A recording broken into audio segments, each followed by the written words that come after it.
우리 기독교를 우리가 바라볼 때에 다른 종교에 비해서 다른 점이 무엇인가 이렇게 생각을 해보면 그것은 예언의 선포 그리고 그 예언에 대한 성취가 있다라는 것들로 다른 종교들과 다른 차별성이 있습니다. 다른 종교의 경전들은 삶의 철학과 원칙, 도덕적 가르침 이런 것들을 담고 있지만은 예언을 분명하게 선포하고 또 그 성취한 기록이 담겨져 있는 것은 성경밖에 없는 것입니다. 그래서 성경의 대부분의 예언은 역사 속에서 다 이루어졌고요. 특별히 예수 그리스도를 통해서 성취되었습니다. 그리고 우리는 이 마지막 날에 성취될 일들을 우리는 기다리며 준비하고 있는 것입니다. 다시 오시리라 하신 예수님의 이 약속의 예언의 말씀을 우리는 기다리며 준비하며 살아가게 되는 것이죠. 다니엘은 이 환상을 오늘 8장의 말씀에 보게 됩니다. 두 번째 환상이라 이렇게 말씀드릴 수 있는데 이 두 번째 환상은 두 뿔 가진 순양이 있습니다. 그리고 한 뿔 가진 염소가 있습니다. 이 의미를 깨닫지 못해서 고통스러워할 때에 하나님께서 가브리엘 천사를 보내셔서 이 의미를, 환상의 의미를 깨닫게 해주십니다. 다니엘도 하나님의 말씀을, 예언의 말씀을 다 알 수가 없어서 고통스러워했고 힘들어했습니다. 하물며 우리도 하나님의 말씀에 대해서 깊이 이해하고 또 묵상하기를 원하는 그런 마음과 겸손한 마음을 가지고 대해야 되지 않겠습니까? 순양, 숫, 염소 이런 것들이 나오니까 이게 도대체 어떤 의미인가라는 것을 우리가 오늘 한번 살펴보면서 이 다니엘이 환상을 보았을 때가 언제냐면 BC 6세기경 이렇게 말해도 좀 감이 안 잡히는데 근데 이 BC 6세기경에 이 환상을 보았는데 이 예언의 말씀은 200~300년 이후에 역사 속에서 이루어졌습니다. 실제로 이루어졌다는 거죠. 그래서 예언하시고 하나님께서 이 일을 성취하시고 이 일들을 분명하게 우리에게 알려주고 있습니다. 그래서 이 환상을 볼 때의 시기가 언제냐면 8장 1절 말씀을 우리 함께 성경을 보면서 함께 읽도록 하겠습니다. 8장 1절 시작.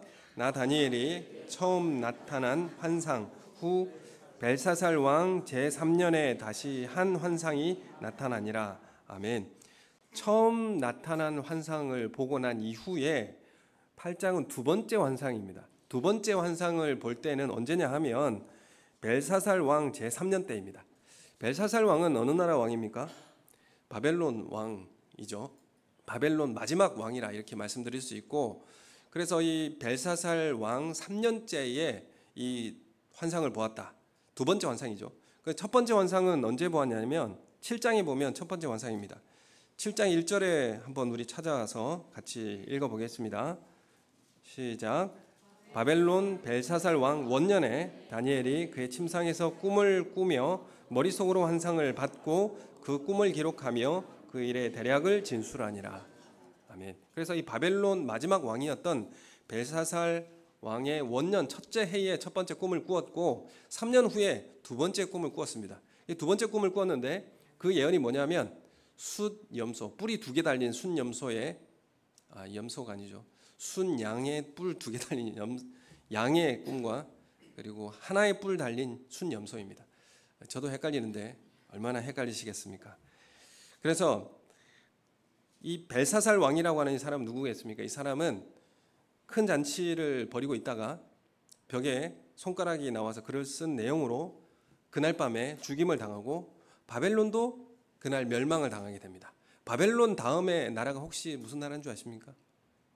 메데 페르시아. 페르시아가 그 다음 나라를 정복하게 되는 그런 역사적 사건을 보게 되는데 그 마지막 때를 살아가는 이 다니엘입니다. 바벨론 시대의 마지막 때를 살아가면서 이 환상을 보게 되었는데 수산성 그리고 을레 강변에서 이 환상을 보았다라고 합니다. 우리 8장 3절에 보면 이렇게 나와 있죠. 8장 3절 우리 함께 같이 읽어보겠습니다. 시작. 내가 눈을 들어 본즉 강가에 두 뿔 가진 순양이 섰는데 그 두 뿔이 다 길었으며 그중 한 뿔은 다른 뿔보다 길었고 그 긴 것은 나중에 난 것이더라. 아멘. 화면을 한번 띄워줘 보시면 첫 번째 바벨론 제국, 지금 꿈을 본 거는, 환상을 본 거는 바벨론 이 제국의 마지막 시기에 꿈을 보았습니다. 그래서 그 다음 장을 넘겨주시면 거기서 꿈을 꿨는데 두 뿔 가진 순양이 나타난 거예요. 이 순양이라고 하는 건 왜 두 뿔을 가졌냐면 메데라는 나라와 페르시아라는 나라가 두 개 연합을 해서 하나의 나라를 이루어졌기 때문에 그렇습니다. 그래서 여기 3절에 보면 두 뿔이 있는데 한 뿔이 다른 뿔보다 길었고 긴 것이 나중에 난 것이더라. 그래서 마지막에 메데가 페르시아에 흡수되어서 페르시아라는 한 나라로 이제 완성이 되게 되는 거죠. 그래서 이 순양은 어떤 나라를 가리키느냐 하면 페르시아, 이제 바벨론 이 다음 나라인 메데 페르시아를 가르치고 있는 것이죠. 그래서 4절에 보면 이 수양이 천하를 제패할 것이다. 이 페르시아 제국이 천하를 제패할 것이고 4절에 보면 내가 본즉 그 순양이 서쪽, 북쪽, 남쪽을 향하여 받으나 그것을 당할 짐승이 하나도 없고 그 손에서 구할 자가 없다. 원하는 대로 행하고 강하여졌더라. 이렇게 페르시아 제국이 강성해집니다. 그래서 유럽과 아프리카 일부 서아시아를 다스리게 됩니다. 그래서 20절에 보면 가브리엘 천사가 이 순양이 메데와 바사의 왕들이라고 분명히 알려주고 있는 것입니다. 우리 8장 20절 말씀 한번 보겠습니다. 같이 읽겠습니다. 시작. 내가 본 바 두 뿔 가진 순양은 곧 메데와 바사 왕들이요. 이렇게 말씀하죠. 그래서 이 순양에 대한 예언에 대한 말씀을 가브리엘 천사가 아직 일어나지 않은 일인데 메데와 페르시아 왕들이다. 이렇게 명확하게 알려주고 있습니다. 이 일이 분명하게 역사 속에서 이루어지게 되죠. 이제 5절부터는 순염소가 서쪽에서 나타납니다. 이 페르시아 제국의 서쪽이면 저쪽 지중해 쪽이죠. 거기서 서쪽에서 순염소가 나타납니다. 이 순염소는 한 뿔을 가진 순염소인데 이제 그 다음 나타날 헬라 제국을 이야기하고 있습니다. 그래서 순염소로 비유되는 이 나라는 온 지면에 두루 다니면서 땅에 닿지 아니하고 두는 사이에는 현저한 뿔이 있다. 하나의 뿔이 있다. 이렇게 묘사를 하고 있습니다. 날쌔고 용맹스럽고 땅에 닿지 않는다. 이렇게 말하고 있습니다. 그래서 두는 사이의 뿔은 강한 힘과 통찰력을 의미하고 있는데 7절 말씀에 우리 함께 같이 한번 읽겠습니다. 7절, 8장 7절 시작. 내가 본즉 그것이 순양에게로 가까이 나아가서는 더욱 성내어 그 순양을 쳐서 그 두 뿔을 꺾으나 순양에게는 그것을 대적할 힘이 없으므로 그것이 순양을 땅에 엎드러뜨리고 짓밟았으나 순양을 그 손에서 벗어나게 할 자가 없었더라. 아멘.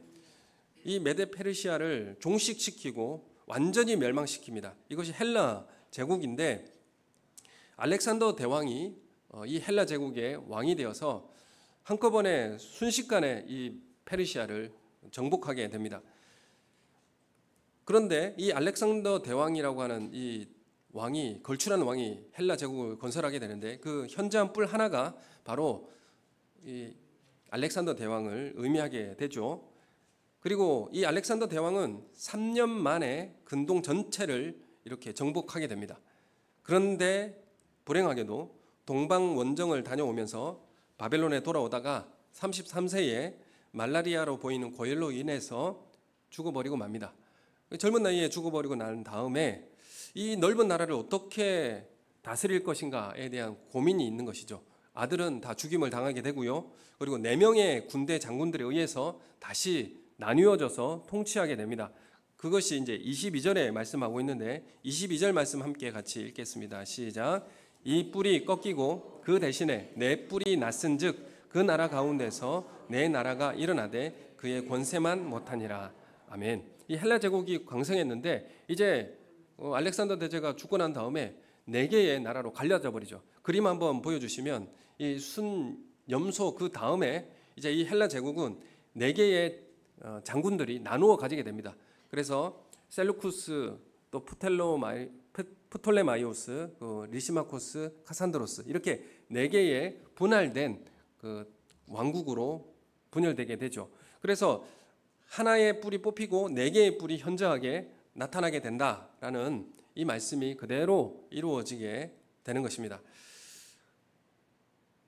22절 말씀에 보면 이렇게 말씀하죠. 이 뿔이 꺾이고 그 대신에 내 뿔이 났은즉 그 나라 가운데서 내 나라가 일어나되 그의 권세만 못하더라. 이제는 헬라의 제국만 못한 그런 나라로 네 개가 세워지게 되죠.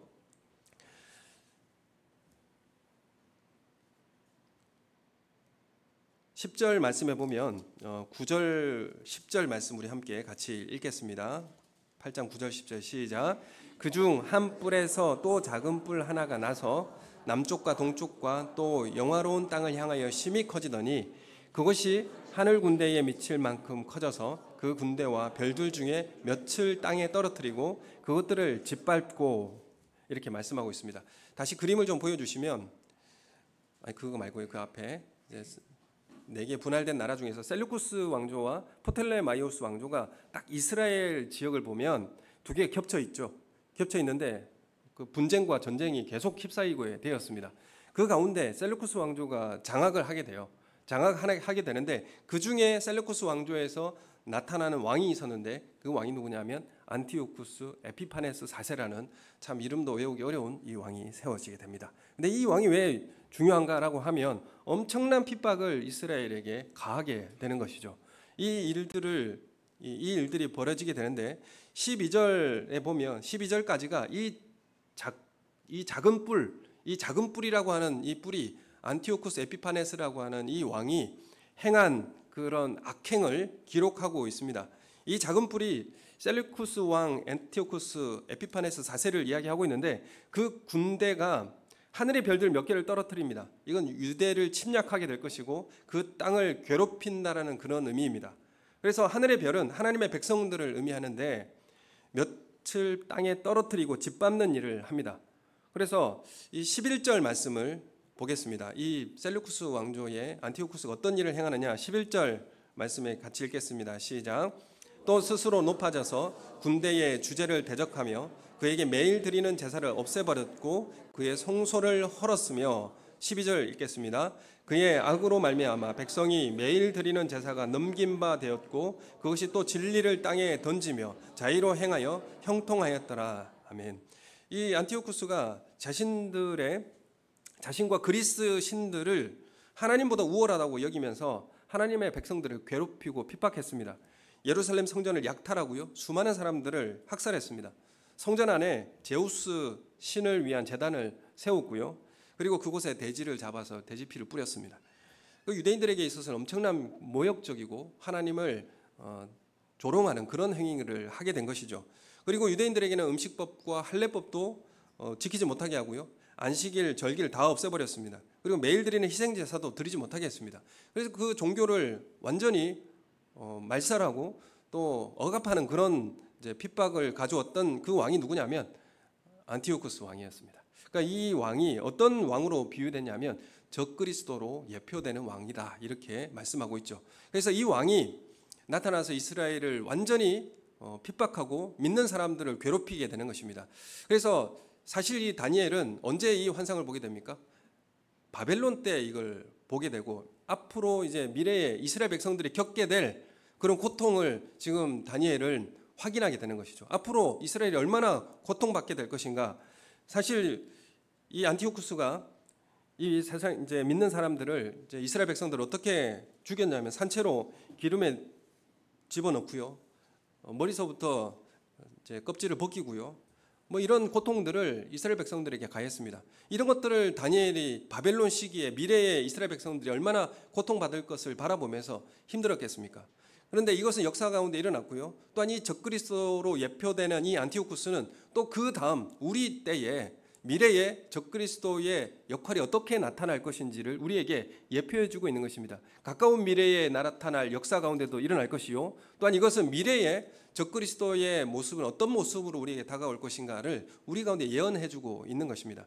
그래서 우리에게 핍박은 있고요, 그리고 반드시 환난과 시련이 있다라는 것을 우리에게 예고해주고 있는 것입니다. 이 안티오쿠스는 장차 믿음을 지키고 살아가는 하나님의 백성을 핍박하는 적그리스도의 예표로 우리에게 등장하고 있는 것이죠. 다니엘에게도 등장했습니다. 그래서 믿는 사람들을 핍박하고 절기를 지키지 못하게 하고 믿는 그 신앙을 억압하는 이런 일들로 등장하게 되었습니다. 실제로 가까운 미래에 이스라엘이 잔인하게 핍박받게 되었고요. 하나님을 모욕하고 교만한 일들을 저지르게 되었습니다.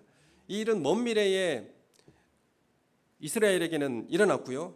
그리고 우리의 미래에 이 적그리스도가 나타나서 신자들을 핍박하고 박해할 것을 예고하고 그런 고통을 당하게 될 것을 미리 우리에게 알려주고 있는 것입니다. 그래서 7장과 8장을 우리가 바라보면서 7장은 어떤 내용을 말하고 있냐면 아시리아, 바벨론, 페르시아, 그리고 헬라 제국, 그리고 로마로 등장하는 이 모든 나라의 흥망성쇠를 누가 주관하고 있느냐? 하나님께서 이 나라를 주관하고 계신다라는 것을 분명히 말씀하고 있습니다. 이 제국이 힘있고 강성해 보이지만 이 나라를 주관하고 계시는 분 누구냐? 하나님께서 주관하신다. 이제 8장은 무슨 이야기를 하고 있냐면 하나님의 백성들이 고통받고 핍박받는데 그러면 이 고통받고 핍박받는 하나님의 백성들은 누가 주관하시는가?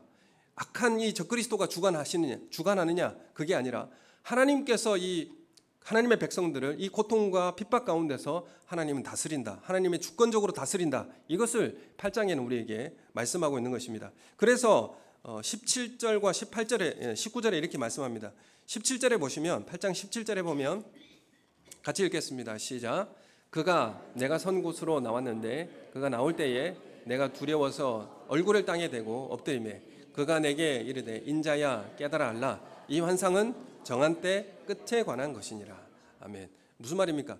정한 때가 있고 그리고 이것은 끝이 올 것이다. 그러니까 하나님께서 하나님의 백성들이 핍박받는 고통받는 이것이 영원한 것이 아니라 하나님께서 정한 때에는 끝을 하나님께서 말씀하실 것이다. 끝이 오게 될 것이다 라는 것을 분명히 말씀하고 있고요. 19절에도 보면 끝에 보면 이렇게 말하고 있습니다. 이 환상은 정한 때 끝에 관한 것이다. 이렇게 분명하게 말하고 있습니다. 그래서 하나님의 백성의 고통과 핍박이라고 하는 것은 하나님께서 정한 때가 있을 것이요. 주권적으로 하나님께서 정하실 것이요. 그리고 그 끝은 반드시 오게 될 것이다 라는 것을 우리에게 말씀합니다. 그래서 이 핍박하는 이 적그리스도의 모습이 어떻게 우리에게 다가올 것인가? 23절에서 25절까지 이렇게 적그리스도가 어떻게 우리에게 올 것인지를 말합니다. 23절에 보면 그 얼굴이 뻔뻔스럽고 속임에 능하고 24절에 보면 그 권세가 강할 것이나 자기의 힘으로 말미암은 것이 아니다. 여기 보면 그가 강해 보이지만 자기의 힘으로 말미암은 것이 아니다. 이걸 확인하라는 것을 우리에게 말씀하고 있습니다. 25절에 보면요. 그가 꾀를 베풀어 제 손으로 속임수를 행하고 마음에 스스로 큰 채하고 그리고 평화로운 때에 많은 무리들을 멸하고 또 스스로 서서 만왕의 왕을 대적할 것이나 그가 사람의 손으로 말미암지 아니하고 깨지게 될 것이다 라는 것을 분명히 말씀하고 있습니다.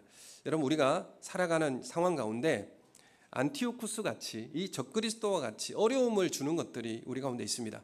믿는 사람을 핍박하고요. 그리고 그 일을 믿음의 신앙을 지켜가지 못하게 만드는 그런 안티오쿠스 같은 어려움을 주는 존재들이 있습니다. 중요한 것은 어려움을 주는 그에게 권세가 없다는 것입니다. 그 사람이 힘있고 권세 있는 것 같지만 그에게 권세가 없다는 것을 분명히 말하고 있습니다. 이러한 상황에 권세를 가지고 역사를 이끌어 가시는 분이 누구라고 지금 말하고 있는 겁니까? 하나님이시다.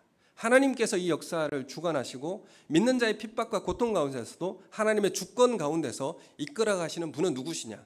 하나님이시다. 그 적그리스도가 아니라 하나님께서 이 역사를 이끌어 가신다라는 것을 분명히 우리에게 알려주고 있습니다.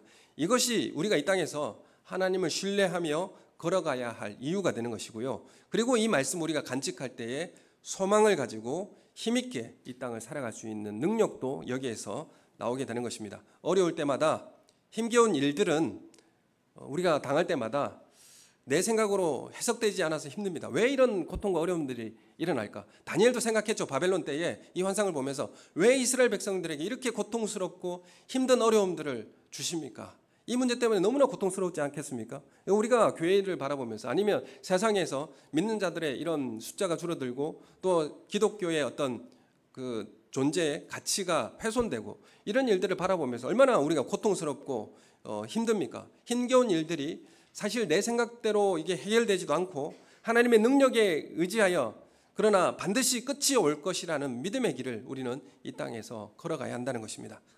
하나님은 반드시 역사하셔서 끝과 그리고 끝에 대한 정한 때에 끝이 올 것이라는 것을 분명히 말씀하고 있습니다. 이 고통스러운 상황을 안티오쿠스가 이끌어가지 않습니다. 우리가 보기에는 이 안티오쿠스가 이 상황을 정말 힘들고 어렵게 이끌어가는 것 같지만 그에게 힘이 없습니다. 그에게 권능이 없습니다. 하나님의 주권, 하나님의 능력이 우리를 이끌고 계시다라는 사실을 믿음으로 고백하시는 우리 성도님들 되시기를 소원합니다. 여러분, 그래서 우리가 그 존재를 바라볼 때에 그에게 능력이 있구나, 그에게 힘이 있구나 이렇게 바라볼 문제가 아니라 하나님께서 주권적으로 역사하고 계시구나, 것이구나라는 것을 믿음으로 걸어가시기를 소원합니다. 나중에 안티오쿠스는요, 내장이 썩어서 정신 이상으로 죽었습니다. 이스라엘 백성은 안티오쿠스의 멸망과 예루살렘 제사 제도의 회복에 대한 감사로 어떤 축제가 열렸냐면 빛의 제전이라는 그런 최고의 명절을 만들어냈습니다. 이 마카비 혁명을 통해서 지금 엄청난 핍박이 주어졌을 때에 마카비 혁명을 일으켜서 이스라엘이 이 안티오쿠스 정부를 몰아내게 되고 전쟁을 일으켜서 승리하게 됩니다. 그리고 빛의 제전이라는 최고의 명절을 만들어내게 되는데, 사실 바벨론 때에 이스라엘이 멸망당하지 않습니까? 그래서 주권을 빼앗기고 계속 식민지의 삶을 살아가다가 이때 마카비 전쟁을 통해서 이 안티오쿠스 이 정부를 몰아내고 450년 만에 독립을 쟁취해냅니다. 이스라엘이. 이 일이 빛의 제전이라고 하는 하누카 수전절이라고 하는 명절로서 탄생하게 된 것입니다. 고통은 하나님의 승리로 축제를 만들어내게 된 것이죠. 그래서 빛의 제전, 이 축제는 예수님도 복음서에 보면 지켰다라는 것을 우리에게 말씀하고 있습니다. 다니엘이 이 환상을 본 것은 내 짐승이 등장하는 이 7장에 나오는 이 환상을 본 이후에 2년 후에 이 환상을 또 보았습니다. 왜 하나님께서는 이 환상을 계속 보여주실까요? 왜 하나님 우리에게 이 예언의 말씀을 왜 계속 하실까요? 이 예언의 말씀을 왜 우리에게 간직하라고 말씀하실까요? 지금 다니엘은 이 바벨론 마지막 왕 때, 벨사살 왕 때에 이 환상을 마음에 간직했습니다. 다니엘은 여러 날 후에 일들을 마음에 간직하고, 그리고 그 다음 어떤 나라가 등장하게 됩니까? 페르시아라는 나라가 등장하게 되죠. 그 페르시아의 왕 때에 어떤 위협이 있었습니까? 다니엘에게 사자굴에 던져지는 위협이 있었죠. 그때가 사자굴에 대한 위협이 등장하게 된, 핍박이 등장해야 되죠. 그런데 다니엘이 바벨론 때의 마지막 때 이 환상을 간직하고 난 다음에 페르시아 시대 때의 이 고통과 환란이 왔을 때에 다니엘은 이 사자굴의 위협을 견디고 담대하게 이길 수 있었습니다. 이 예언이 있었기 때문에, 그렇죠, 이 마음속에 간직했기 때문에 사자굴의 위협을 견딜 수 있었습니다. 이해할 수 없는 괴로움을 당하지만 하나님은 기간을 정하십니다. 끝은 분명히 온다는 사실을 말씀하고 있습니다. 이집트에서 바로의 핍박과 환란이 있었죠, 이스라엘 백성들에게. 그러나 유월절이라고 하는 축제를 하나님께서 그 고통 가운데 이후에는 축제를 유월절의 축복을 허락해 주셨습니다. 또 이스라엘 백성들을 몰살시키려고 하는 하만의 음모에 불임절의 축제를 주님께서 허락하여 주셨습니다. 오늘 우리가 이 땅에 살아갈 때에 여러 가지 그리스도인으로서 핍박받고 여러 가지 고통과 어려움을 겪게 되는데, 예수님의 재림을 끝을 정하고 계시기 때문에 그 주님이 재림하시는 그날에 우리는 어떤 잔치에 참여하게 됩니까? 어린 양의 혼인 잔치에 참여하게 되고요. 우리가 그 잔치를 기다리게 되는 것입니다. 이 말씀이 우리를 견디게 하고 이길 수 있는 힘을 주시는 것입니다. 그러나 이 말씀을 붙들고 있는 우리 자신의 삶의 현재 모습은 어떻습니까? 여전히 어렵고 여전히 힘든 문제는 남아 있습니다. 26절에 보면 이렇게 말씀하고 있죠. 26절에 함께 같이 읽겠습니다. 시작. 이미 말한 바 주야에 대한 환상은 확실하니 너는 그 환상을 간직하라. 이는 여러 날 후의 일임이라 하더라. 아멘. 이 환상을 다니엘은 마음속에 깊이 간직하고 살아라. 이 말은 무슨 말이냐면, 간직하라는 이 말은 예언의 진실성, 그리고 그 성취를 진실로 간직하며 살라는 그런 의미가 있습니다. 하나님의 약속의 말씀은 반드시 성취될 것을 마음속에 간직하고 살아라고 하는 의미가 담겨 있는 것이죠. 이 땅을 살아가는 그리스도인들에게도 이렇게 예언의 말씀을 하고 있습니다. 악한 세력은 더욱 힘을 얻어서 믿는 자를 핍박하고 마음먹은 대로 실현할 것입니다. 세상은 공의와 정의가 사라질 것이고 더 죄악이 관영한 시대가 되어서 예수 그리스도의 제자된 백성을 끝까지 괴롭힐 것입니다. 우리는 세상의 오해받는 일이 많을 것이고 또 공정하지 못한 대우가 그리스도인들에게 있을 것이고 또 그리스도인의 윤리와 계명을 지키기 위해서 손해보는 일들이 많아지게 될 것입니다. 우리가 주의를 지키거나 하나님의 말씀을 따라서 행할 때에 세상은 우리에게 더 손해를 끼치고 더 힘든 일들을 우리에게 가중시킬 것입니다. 그리스도인을 핍박하는 이 적그리스도는 잠시 형통한 것처럼 보이지만 하나님은 반드시 끝이 있다라는 것을 말씀합니다. 이것을 우리는 간직해야 되고 반드시 승리를 우리에게 주실 것이다. 그래서 끝까지 간직하여 주님께서 심판하실 그날을 기다리며 살아가는 것입니다.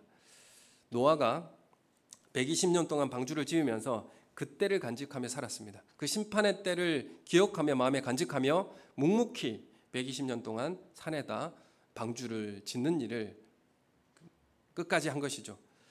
예수님은 노아 시대나 소돔 고모라 시대에 살았던 그 사람들의 반응이 그때도 종말이 있을 것을, 마지막 끝이 있을 것을 예언했지만은 사람들은 그때마다 노아 시대도 그렇고 소돔과 고모라 시대도 그렇고 그 말에 반응하지 않을 것이고요. 그리고 사람들이 그때마다 반복될 것이라고 경고하고 있습니다. 구원에 대해서 심각하게 그렇게 반응하지 않을 것이고 하나님의 심판을 아무리 외쳐도 긴박하게 듣지 않을 것이다 라고 말씀하고 있습니다. 구원과 복음에 반응하지도 않고 알려고도 하지 않고 죄의 길을 어떻게 하면 벗어날 수 있는지에 대한 고민도 하지 않을 것이다 라고 말하고 있습니다. 우리도 이런 세상의 모습 그대로 우리가 살아가는 것은 아닌가, 우리 삶을 돌아보기 원합니다. 27절의 말씀을 우리 같이 함께 한번 같이 읽겠습니다. 시작. 이에 나 다니엘이 지쳐서 여러 날 앓다가 일어나서 왕의 일을 보았느니라. 내가 그 환상으로 말미암아 놀랐고 그 뜻을 깨닫는 사람도 없었느니라. 아멘. 이 다니엘이 이 환상으로 인해서 여러 날 알았습니다. 앞으로 하나님의 백성들이 겪어야 할 고통과 환난들, 이런 것들을 바라볼 때 너무나 힘들고 어려워서 이 문제들이 다가왔기 때문에 지쳐서 여러 날 알아 누웠습니다. 알아 누웠다가 다시 일어나서 왕의 일을 보러 갔습니다. 왕의 일, 지금 어떤 나라입니까? 바벨론 때에 벨사살 왕, 마지막 이제 끝을 달려가는 그때에 사실 이 나라를 위해서 열심히 일해봐야 무슨 의미가 있겠습니까? 그 다음 페르시아가 등장해서 멸망시킬 텐데요. 근데 다니엘은 여러 날 앓다가도 일어나서 왕의 일을 보러 간 것입니다. 바벨론의 나라가 멸망할 것이라는 내용을 알고도 그래도 일하러 나간 것이죠. 이 나라가 멸망할 것을 알고 있지만 일상으로의 다시 집중, 왕의 일을 하러 가고 있는 것입니다. 여러분, 우리가 교회를 하면서 여러 가지 힘든 일이 있습니다. 또 삶에 살아갈 때도 그리스도인으로 살아갈 때 힘든 여러 가지 어려움들이 오게 됩니다. 불완전한 교회를 바라보면서도 고통스러워할 수 있습니다. 여러 날 이 다니엘이 알아 누웠듯이 알아 누울 수도 있습니다. 이렇게 하면 우리가 이 현상을 바라보면 비전도 없어 보이고 또 이걸 해서 뭐하나 이런 생각도 들기도 합니다. 바벨론에서 지금 마지막 때에 이 왕의 일을 봐야 무엇 하겠느냐, 곧 멸망할 텐데 뭐 이런 생각을 가지고 한다면 그 알아 누워서 뭐 일하러 갈 수 있겠습니까? 근데 다니엘이 여러 날 알았지만 다시 왕의 일을 보았느니라, 일어나서 걸어갔습니다. 여러분, 우리가 비전이 없어 보이고 이렇게 하면 결말이 분명한 것 같아서 사실 힘이 빠집니다. 그런데 이것은 어쩌면 이건 내 기준입니다. 다니엘이 볼 때도 이건 내 기준인 것이지 하나님은 어떻게 역사하실 것인지 그거를 우리에게 알려주고 계시고 하나님 그 일을 하나님의 선하신 일대로 이루어 가시는 것입니다. 머리 싸매고 알아 누웠다가도 다시 일어나서 일을 보러 나가는 것입니다. 여러분, 여러 가지 어려운 일들이 우리 가운데 닥쳐오기도 하고 그 일로 알아 누워서 머리 싸매고 있을 수도 있습니다. 그러나 왕의 일을 다시 보러 나가는 다니엘처럼 주님을 신뢰하며 그 길을 묵묵히 끝까지 해나가는 것입니다. 그리고 하나님의 역사를 기대하는 것입니다. 하나님 반드시 정한 때 끝이 있다는 사실을 분명히 우리에게 말씀하고 있고 이것은 하나님께서 주권적으로 다스리고 계시다는 사실을 우리에게 말씀하고 있기 때문에 그렇습니다. 오늘 주보에 첫 장에 그림을 하나 소개했습니다. 이 그림에 보면 한스 홀반이라는 사람이 그린 그림인데 대사들을 그린 그림입니다. 이때 사실 역사적인 혼란과 가중이 있었던 그런 시대였습니다. 1534년에 헨리 8세가 수장령을 선언합니다. 헨리 8세라고 하면 우리 개신교 교회에게는 중요한 그 역사적 분기점이 되는데, 영국 왕인 이 헨리 8세가 이혼 때문에 뭘 주장하느냐 하면 수장령을 지금 선포하는 거예요. 수장령이라는 게 뭡니까? 교회가 왕에게 귀속되고, 이전에는 어디에 교회가 귀속되어 있었습니까? 교황에게 귀속되어 있었죠. 그래서 교황에게 있었던 것을 이제 왕에게 이전되었으니 성직자도 이제 왕이 임명하겠다. 그게 바로 수장령입니다. 교회의 수장이 누가 되느냐? 왕이 되겠다. 그런 의미가 이제 헨리 8세인데 왜 그렇습니까? 1000년 동안 사실 유럽을 지배하고 또 이제 뭡니까? 교회를 이제 정치적으로 다스렸던 것은 천주교죠. 가톨릭이었습니다.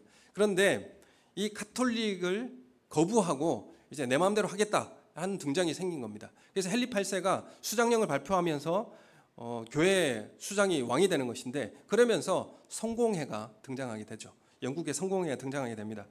그래서 이 문제 왜 발단이 뭡니까? 헨리 8세가 로마 가톨릭에서 지정해 준 스페인 이 캐서린 왕비와 결혼을 일방적으로 취소하죠.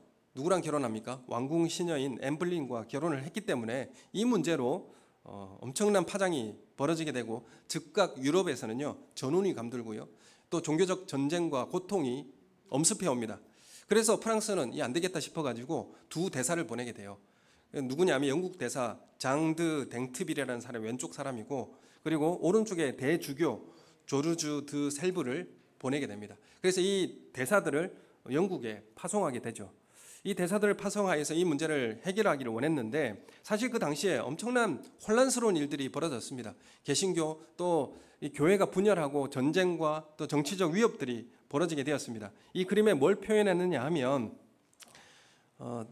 그 선반 위쪽에 그림을 제가 보여준 게 있습니다. 선반 위쪽에 보면 왼쪽에 지구본이 보이죠. 지구본이 왜 그려놨느냐 하면 그 당시에 지동설이 인정받지 못할 때에 코페르니쿠스의 지동설에 대한 논쟁을 이야기하고 있습니다. 천주교는 천동설을 지지하고 있었는데 지동설이라고 하는 것 때문에 온 세상이 지금 혼란스럽고 힘들었던 그 시기를 이야기하고 있고요. 그 선반 위에 보면 또 시계가 있습니다. 시계가 있는데 이 시계는 정확하게 헨리 8세의 이혼 시간을, 날짜를 알려주고 있는데 넘어져 있습니다. 시계가 넘어져 있다는 것은 정치적 분열이 일어나고 혼란이 가중되고 있다라는 의미를 이야기하고 있죠. 그 다음 그림을 보면 아래 선반이 나오게 됩니다. 아래 선반에 보면 기타 같은 게 있죠. 이 기타라고 하는 것 같은데 이거는 교회에서 사용한 그런 악기입니다. 류트라는 악기인데 그 줄을 보면 하나가 끊어져 있어요. 하나가 끊어져 있다는 것은 뭐냐면 신교와 구교 간의 갈등이 지금 벌어지고 있고요. 그 바로 밑에 보면 찬송가라는 찬송가 책이 있습니다. 찬송가가 있는데 왼쪽에는 카톨릭 찬미가가 있고 오른편에는 루터 교회의 찬송가가 같이 놓여 있어요. 그래서 하나의 찬송가를 보고 있는데 두 개의 종교가 대립하고 있는 그런 모습을 보여주고 있고요. 왼쪽에 보면 책이 하나 보이죠. 수학책인데 나눗셈 책인데 그 가운데 자로 딱 갈라놓았습니다. 교회가 갈라지고 분열하고 있는 이 혼란스러운 상황을 지금 이 홀바이는 그려내고 있는 것이죠. 그리고 전체 그림을 한번 다시 보시면 그 앞에 흰색으로 밑에 보면 대각선으로 보인 그림이 있죠. 이게 뭐냐면 뭐같이 보입니까? UFO 같이 보이나요? 해골입니다. 이게 찌그러 놨는데 밑에서 비춰서 보면 해골 모양이에요. 해골 모양을 왜 그려놨을까라고 하면 사실 죽음을 기억하고 항상 겸손해야 할 것을 말하고 있습니다.